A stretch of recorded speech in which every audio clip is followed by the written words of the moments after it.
let's get to yours right off the top. Can we get Quads' line up here? Because you've got an idea. You mentioned Vitaly Krasov a little bit earlier. You want to mix up a line with him and Elias Pettersson and the other Russian, of course, Vasily Podkolzin. Look at your line, looking good in the all black jerseys. Whoever built this graphic, man, just give them a raise. But let's hear why this is your trio to go with: the Vasily Podkolzin, Elias Pettersson, Vitaly Krasov line. Okay, so I really like this line, Chris, because one thing, and I said it was a little foreshadowing happening on my part. I talked about how the ice time for Podkolzin, the ice time for Kravtsov, and a healthy scratch for Kravtsov in place of Jack Studnicka, they're low, right? They're very low. And an ongoing trend, a thing that I keep bringing up, is in regard to Kravtsov, right? What we're seeing is a guy who basically needs to cement himself as somebody who can play on an NHL roster, this NHL roster, next season. And if this team's going for it, which they've made it clear they are next season, I don't know if he's that yet. I don't know if he's there just yet. So the thought process behind this line of Podkolzin, Pettersson, Kravtsov is you need to put both of these guys in Podkolzin and Kravtsov in the best position to succeed. And I think the best place to do that is with your best center. Now, look, I understand Elias Pettersson is chasing some stats. He's doing really well, and you maybe don't want to see him take a dip in production. I understand that. But when we talk about Rick Tocchet as a coach with his philosophy of the North-South, he says, all those skill guys, they love to play with North-South guys most of all. This team really wants to see Podkolzin, and to some extent Kravtsov as well, become that North-South guy, right? And I think the way to do that is play them with Elias Pettersson. Like, just give them the opportunity. It's a 5-game stretch. Give them that opportunity. See what they can do with it. I think that's the best course of action here. That's my line. That's the line that I really want to see.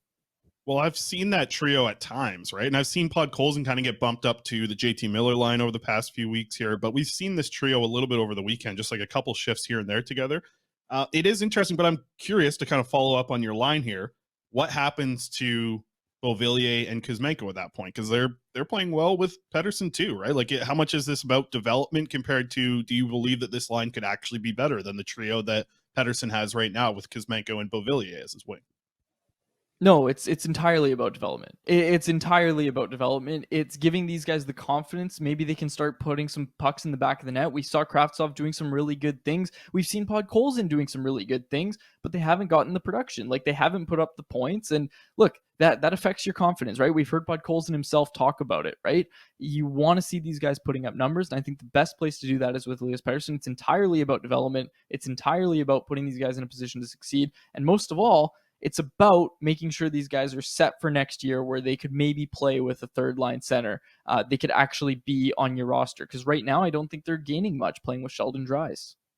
No, and that's the thing that I think I've had a problem with when we talk about ice time, and we are going to dive into my line in just a minute here. But when we talk about these things and we hear the coach and general manager and everybody talk about this being an extended training camp, even if you've won 7 of your last 8 games, I still think you can mix up the lines, right? Like, you can still mix up what you're doing with your forward groups to kind of what you just touched on there.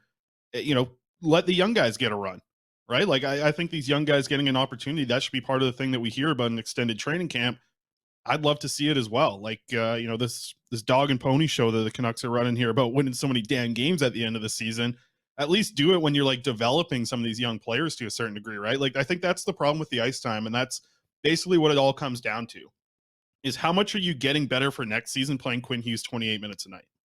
Like, how does that help you next season when winning games is actually going to matter and they're actually going to be a team that thinks they can compete for a playoff spot? And listen, we've talked about it quite a bit. They have a serious chance of being able to do that. I think they do. They have a team that's playing well again, but we were fooled by a win streak at the end of the season last year. And yes, they're playing good games. Yes, they're playing under a better system here. It feels like the structure has made a big difference. All that blah, blah, blah stuff that we've said 100 million times on this damn show. But use this time to actually do the training camp things and develop a little bit.